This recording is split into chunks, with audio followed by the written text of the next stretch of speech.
somebody's advice like that.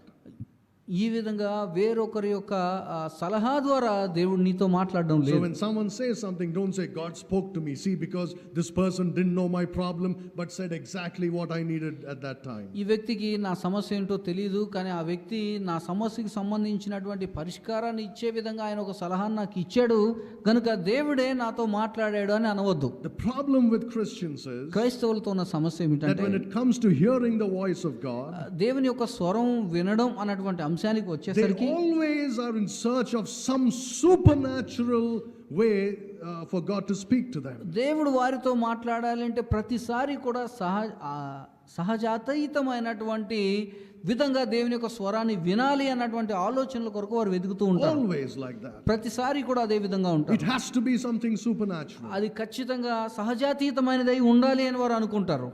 Oh, look, that person didn't know about